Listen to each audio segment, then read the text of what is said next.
Okay.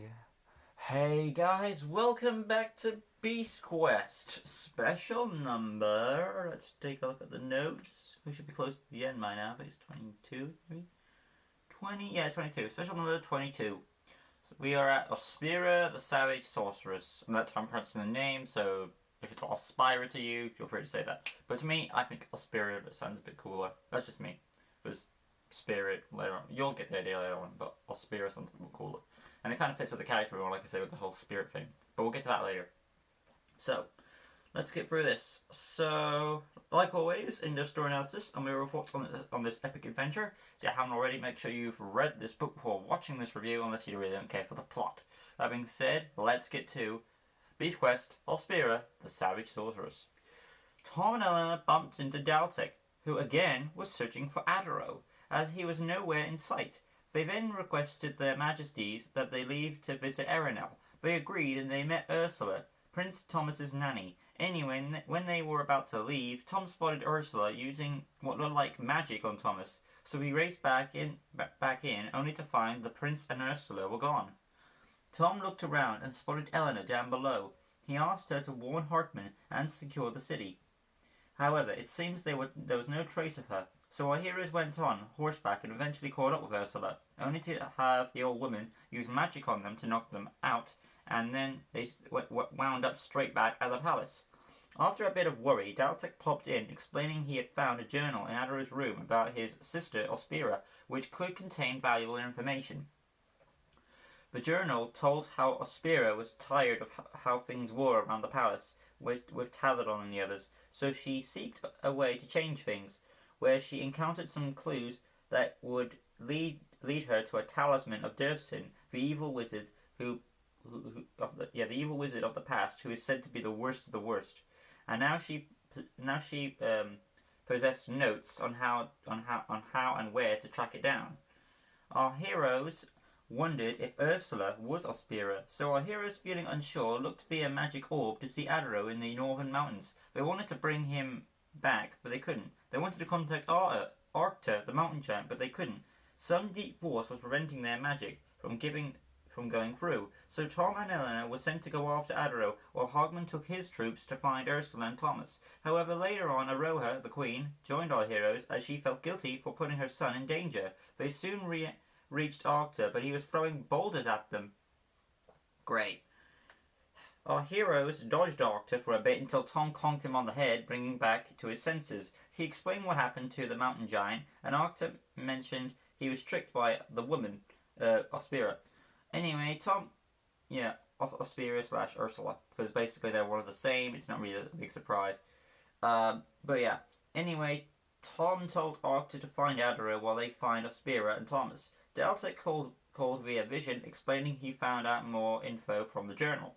The journal explained that Ospira had now gotten the talisman, and her brother had told Taladon, so he went after her, trying to warn her of the talisman would corrupt her.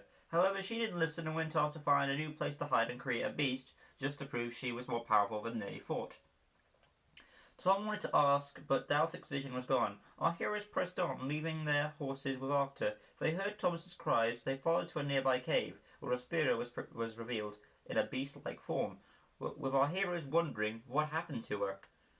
Our heroes did their best to fight off the savage sorceress, and it seemed in this chapter they aren't aware Ospira and the beast are one and the same.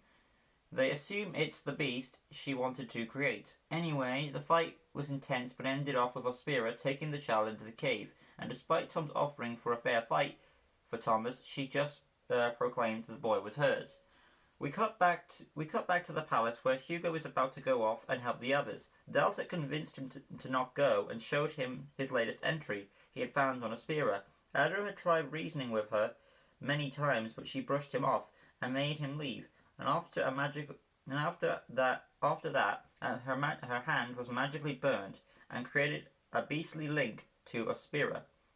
This made the wizard and the king fearful, as our heroes could be in terrible danger.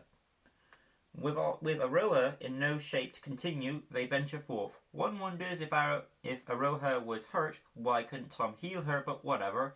Anyway, our heroes came across Ospira, and she summoned a pack of Varkules to keep our heroes busy. One by one they all fell so our heroes could press on. However, our duo was sucked up by a powerful current. Our heroes washed up onto dry land and saw Ospira planning to aim her staff at Thomas. Performing a plan, they blasted Ospira back, allowing Eleanor to snag Thomas to safety. After a small scuffle, Tom had Ospira at his mercy, but Adro bursting in, telling Tom that the beast was his sister, which we, as readers, already knew thanks to the title. Deltek continued reading the journal, which explained the big surprise. The talisman of Dirsin was so powerful for Ospira, too powerful for Ospira to control, and mutated her into a beast. Now with a corrupted personality in her head, the beast's goal is to make more of its kind, which explains why she took Thomas. She tried trapping herself in a cave, but it was too late as the transformation was complete. Ospira passed away now, probably due to injuries in the battle. Adro explained his story to Tom, and then sobbed. Eleanor came in with Thomas, assuming the danger was over. If I was her, I would have delivered the baby back to his mom ASAP. But in case something bad happens. Anyway, the evil spirit separated from Ospira's body and tried to go for Thomas. Tom took the blow, which started to turn him into the beast's vessel. Now we're starting to rehash Jakara's plot a bit. Aroha came in, cut off the ghost's arm. I'm guessing Aroha heard the backstory of Ospira too, despite the fact that if it was Adro who told her, he would have to briefly explain it in a rush and see his sister, because Aroha is aware the evil spirit is part of, the evil is part of the spirit kind of thing. It is kind of confusing there. Anyway, Tom saved Ospira's staff, proved useful. Tom saved Ospira's staff, which proved useful as one fatal blow in the chest, and she was dead. Speaking of deaths, with the evil spirit gone, somehow a counter effect brought Ospira back to life for a few moments to allow her to say goodbye to her brother. After that, she was buried, and Epos was ordered to burn the remains of the talisman in the volcano and destroy it. And that's essentially Ospira, the Savage Sorceress. As you can see, I was really excited for this one because it looked like this is like a book. This is one of the first ever special or book in general that is a black book, and that was intriguing on its own right. And then of course you had Ospira, the Savage Sorcerer. It made me feel like this was a new main enemy for Beast Quest, when actually it's not. But yeah, so Ospira is basically my problem. Even though I like Ospira's, I liked how it started out with the story, but you can see what my problem was at the end. At the end, they're just trying to turn it into a rehash of Jakara, which is, if you haven't read Jakara, it's basically a good wholesome soul is possessed by an evil spirit and does something noble to protect the good guys. The only difference is I think Jakara handled it better. That's just me, because she was battling for something for 60 years and protecting a bigger cause than just one kingdom, I believe, or more along the lines of all kingdoms. While Ospira was on Avantia, and she was trying to protect the kingdom she was on. That's the way I saw it. So I think it's like a toned down version of Jakara in my mind. I mean, it didn't start off that way, but it ended that way, and that's kind of drags it down a bit. So it's not gonna be high on my list. Anyway, though, like I said, we're going to get through the characters now, which are Tom, Eleanor, Aroha, and Ospira. / Ursula, because they're basically one and the same. Anyway, though, Tom. So Tom, of course, I would say this quest is another dual quest where our heroes both take down the beast. Yeah, Tom gets the final blow, but I feel like they were both more in unison there. Anyway, though, Tom, of course, again, a pressurized character, as always, trying to save Thomas, feels guilty, or kinda, because he saw her, he could have stopped, he felt bad about that. He tried to go after her, he had to work alongside Aroha, who was kind of being a bit stubborn, which kind of makes sense for her character because of where she is. But he was able to cope, and he was able to get inside the cave, fight off Ospira for a bit, and they battle in the cave, and then destroying the spirit with the only weapon that could harm the ghost beast with the staff. So yeah, there wasn't really much Tom to do, but when he was, his presence was known and he made valid points there. Elena seemed to get a bit more to do, like, because she helps Tom out. Oh, I will actually go back to Tom real quick. Tom did the most. His biggest act was sacrificing his life to stop the Ghost Beast from entering to Thomas, which I guess is acknowledged there. So very good. Of course, you got Eleanor now. Again, she gets just as much to do as Tom does. Starting off, she makes sure to secure the city, along with Hartman and the others. They go along. She's willing to go alongside Tom on this quest, as always. She has and then they encounter. They go to that cave, and of course you have that little fight with them there. So she helps fight with Ospira there, and then when they have Ospira pinned down, they take Eleanor takes the child, makes a run for it. Actually, she doesn't. She literally take. I don't know. In the book, it said that she's still in the cave. That's the way I see it anyway. Because when she comes back, she still has the baby in her arms. If I was her, I would probably have taken the child back to Aroha. I mean, safer. Yeah, Aroha may have gone back in the cave, but she didn't seem to be in a state to continue. So I would buy that someone like Eleanor could easily catch up and take the child out, and then hand your baby back. Anyway, moving on to Aroha herself, but going off of Eleanor, she does good in this book, I'd say. An equal amount of what Tom did. Aroha, it's nice to finally see. This is one of the best part of the book. Is Aroha's character. Like, she doesn't really get much to do in the main series, but when she does get moments to shine, it's very good. So it's nice to see. The best part of the book is Aroha taking up the mantle, like going out there and doing the dirty work herself. Which again makes sense for this book because her son was kidnapped and she kind of felt guilty for putting her trust into this nanny-like character who turns out to be a disguise for Ospira. So yeah, that's basically what was the case anyway.